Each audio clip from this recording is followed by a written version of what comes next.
अगर किसी से आप बात भी करोगे तो एक बात बाहर चल रही होती है और एक बात आपके अंदर चल रही होती है, लेकिन जब आपका आत्म संवाद गुरु का संवाद बन जाता है तब आपकी जिंदगी धन्य होनी शुरू होती है। साधना में हम लोग ये भी एक चीज सिखाया करते हैं कि आत्म संवाद कैसे करना है। आपका आत्म संवाद अगर सकारात्मक है तो आसमान को झुका लोगे आप, और अगर नकारात्मक है तो जन जन के आगे झुकते घूमोगे। इसलिए कभी भी अपने मन को कमजोर नहीं होने देना चाहिए। परिस्थिति आएंगे आपको तोड़ने के लिए, पर मनोबल कभी टूटने मत दीजिए। सुबह सुबह मैं क्योंकि हर रोज कुछ न कुछ पढ़ने की रुचि होती है, तो कुछ पढ़ रहा था तो उसमें उस लेखक ने एक देश का वर्णन किया, स्कॉटहोम का।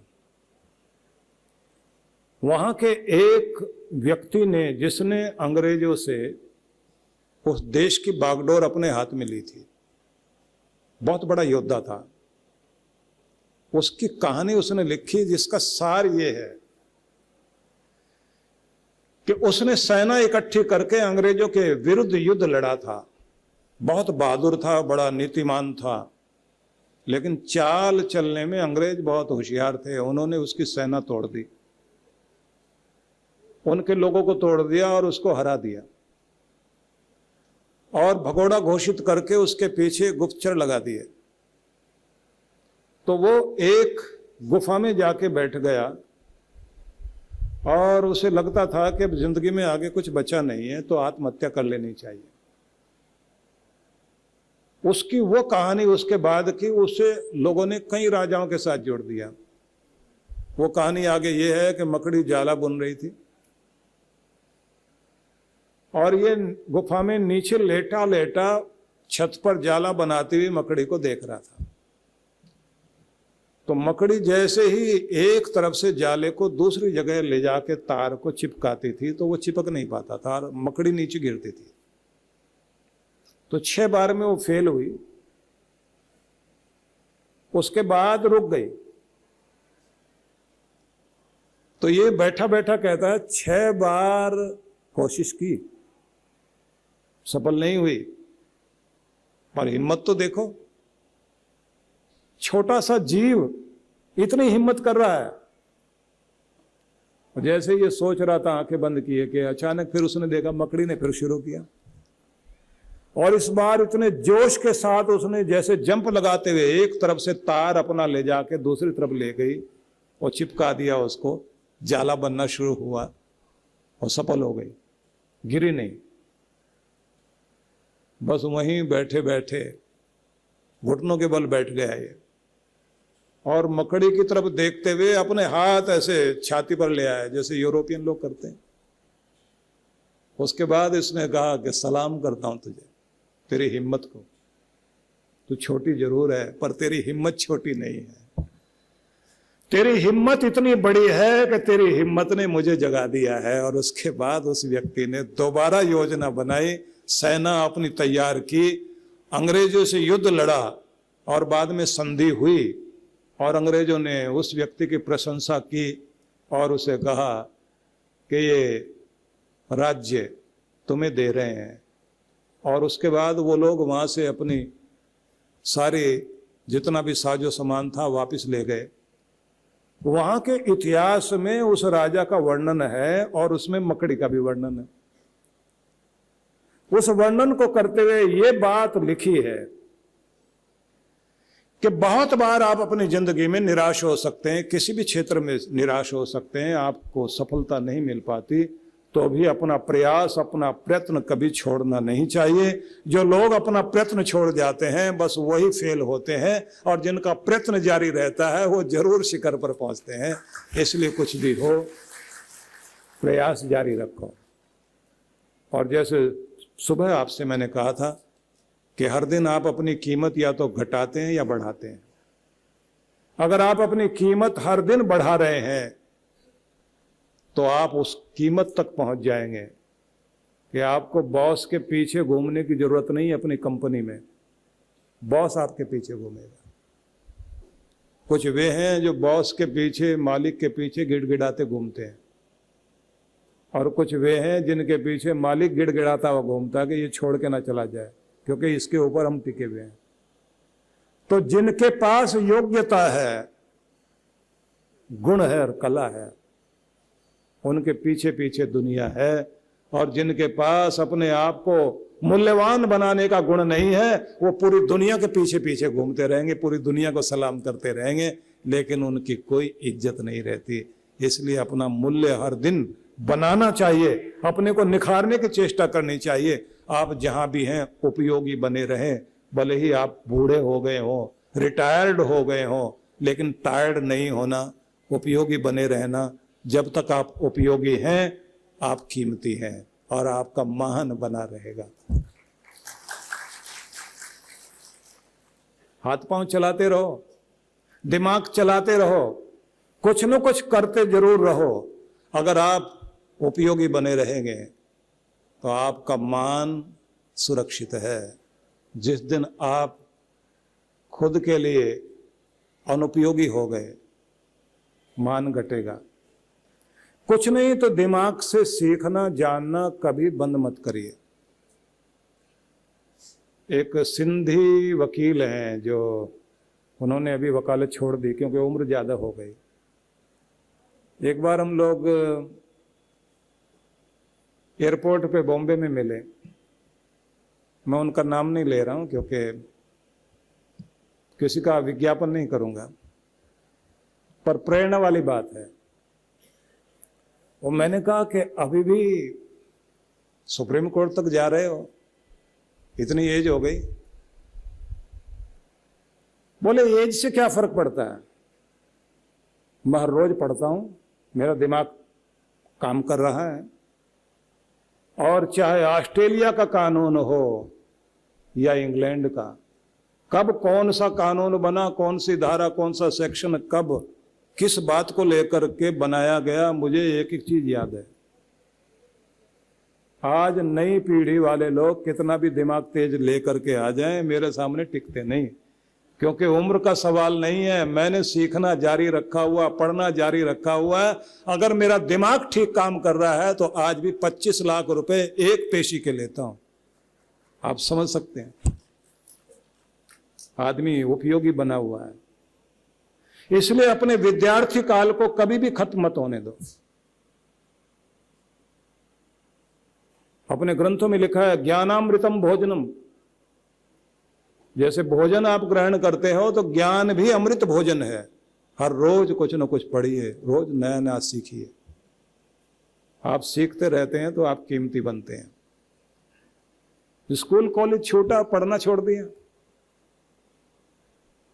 स्कूल कॉलेज के साथ ही अगर आपने पढ़ना छोड़ दिया तो फिर समझ लीजिए आपने अपना विकास रोक दिया, आपकी प्रगति रुक गई। नया नया जानना, नया नया सीखना, नया नया पढ़ना और हर दिन अपने आप को खुद निखारना, अगर आपके साथ ये जारी है तो आपकी जिंदगी कीमती है। और जिसकी जिंदगी कीमती है उसकी कीमत लगाने वाली पूरी दुनिया खड़ी हुई है, उसको मान देने वाली पूरी दुनिया खड़ी हुई है। और अगर आप अपनी कीमत नहीं बनाते हैं तो दुनिया तो मान नहीं करती। याद रखना, कितनी भी कोशिश कर लें पत्ते फूल को छिपाने के लिए, वो छिपा सकते हैं, लेकिन खुशबू उसका परिचय अपने आप देगी। अगर आप में गुण है तो आपका परिचय अपने आप दुनिया को मिलेगा। तो भगवान श्री कृष्ण ने एक तो ये कहा है कि आपको केंद्रित रहना आना चाहिए, अपनी शांति को प्रशांति में ढालना सीखें, अपने मन पर निग्रह करने के लिए अपने ब्रेक का ठीक से इस्तेमाल करना आए, क्योंकि कभी भी किसी भी रूप में आप गिर सकते हैं। साथ में ये भी कि अपनी आत्मशक्ति को बढ़ाने के लिए अपने साधना पथ पर हर आदमी को हर दिन अग्रसर होना चाहिए। इसी के साथ में एक बात और भी कही गई है कि चाहे निंदा हो या स्तुति हो, आप उस तरह अपने आप को व्यवस्थित कर लें कि जैसे हिमालय में हर रोज तूफान आते हैं लेकिन हिमालय अटल है। इसी तरह से अगर आप अटल बनकर अपनी जगह अडिग बनकर खड़े हुए हैं, शरीर भले ही न रहे पर आपका नाम दुनिया में मिट नहीं सकता, क्योंकि तब आप प्रेरणा पुंज बन जाते हैं, प्रकाश स्तंभ बन जाते हैं। आप अपनों के लिए और परायों के लिए भी उदाहरण बन जाते हैं, और खुद की जिंदगी का भी एक स्वाद आपको मिलना शुरू होता है। इसलिए उन लोगों को हमेशा देखा करें जिन लोगों ने विपरीत स्थितियों में भी जीवन जीते जीते अपने आप को उस जगह पहुंचा दिया कि जो उदाहरण बन गए हैं। हजारों ऐसे उदाहरण हैं। अगली बात जो उन्होंने कही है वो बहुत बहुत महत्वपूर्ण है। भगवान ये भी समझाते हैं कि आप प्रत्येक दिन अभ्यास के द्वारा अपनी शक्तियों को जागृत करें, क्योंकि अभ्यास आपको आगे लेकर जाता है। कोई भी व्यक्ति अगर अभ्यास में तल्लीन रहे तो उसकी जिस भी कला में, जिस भी गुण में, जिस भी क्षेत्र में वो अभ्यास करता है, वो अभ्यास ही परफेक्शन लाता है। इसलिए जितने भी खिलाड़ी हैं उन लोगों के अंदर एक गुण देखने को मिलेगा। वो कहते हैं अगर एक दिन हम नहीं जा पाए अपना अभ्यास करने के लिए तो 7 दिन पीछे चले जाएंगे। वो लगातार अभ्यास करते हैं।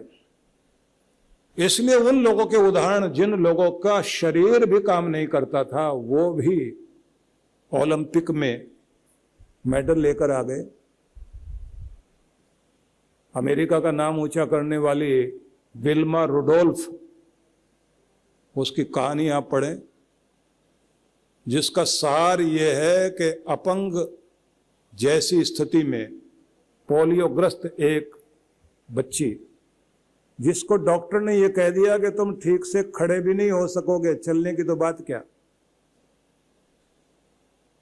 और बच्ची कहती है मेरा सपना तो यह है कि मैं अपने देश के लिए अच्छी धाविका बनूं, ओलंपिक तक में दौड़ूं और अपने देश में मेडल लेकर आऊं।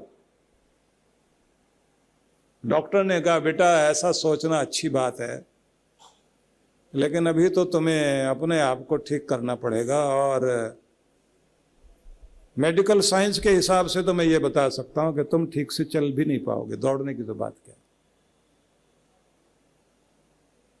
अब निराश करने वाले व्यक्ति ने तो बात कह दी, लेकिन जब बच्ची घर में आई तो मां से कहती है मां जो डॉक्टर कह रहा था वो सही कह रहा था। मां कहती है नहीं बेटा वो गलत कह रहा है, मैं तो अंदर देख रही हूं अपने मन के कि तू दौड़ रही है और बहुत सारे बच्चे दौड़ रहे हैं, लेकिन उन सब में दौड़ते दौड़ते तू सबसे आगे जा रही है। एक दिन तू ऐसे ही सबसे आगे जाएगी।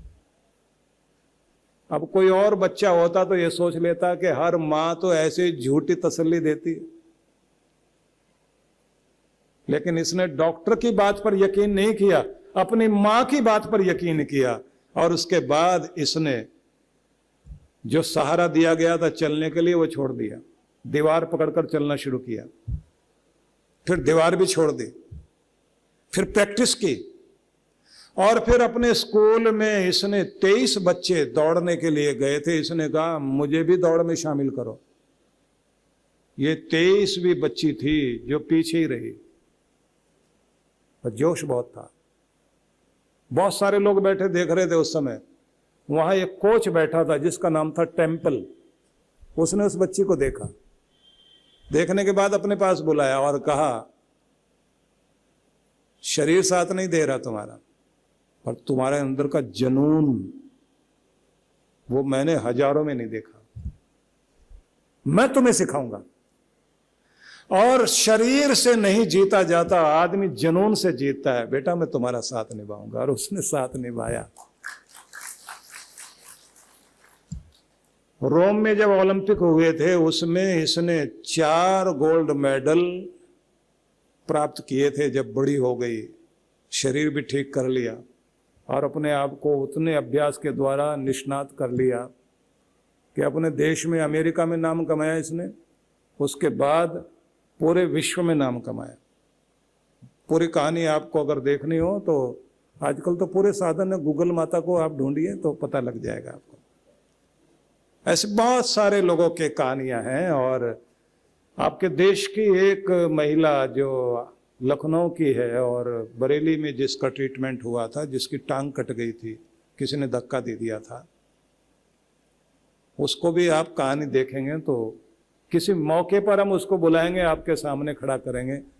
वो बहुत अच्छी स्पीकर है, मोटिवेशन की मास्टर नहीं, मेंटर है, जिसने एवरेस्ट फतेह की। और प्रणब मुखर्जी जब राष्ट्रपति थे, उन्होंने उसको पद्मश्री दी। बहुत सारे लोगों की कहानियां हैं। मैं इसलिए ये उदाहरण दिया करता हूं क्योंकि मुझे ये लगता है कि अगर सच का प्रचार करना है तो कोई भी झूठी कहानी मत सुनाओ, सच की बात सच के साथ कहो, क्योंकि उससे पता लगता है कि अगर ऐसा हो चुका और ऐसा करने वाले लोग अभी भी मौजूद हैं तो वो कर सकते हैं तो हम भी कर सकते हैं। ये विश्वास आपके अंदर जागता है। तो कृष्ण ये कहते हैं कि जो उस उच्च शिखर तक जाना चाहता है उसे अभ्यास को महत्व देना चाहिए। लेकिन वो अभ्यास करना कैसे है, इस पर हम चर्चा करेंगे।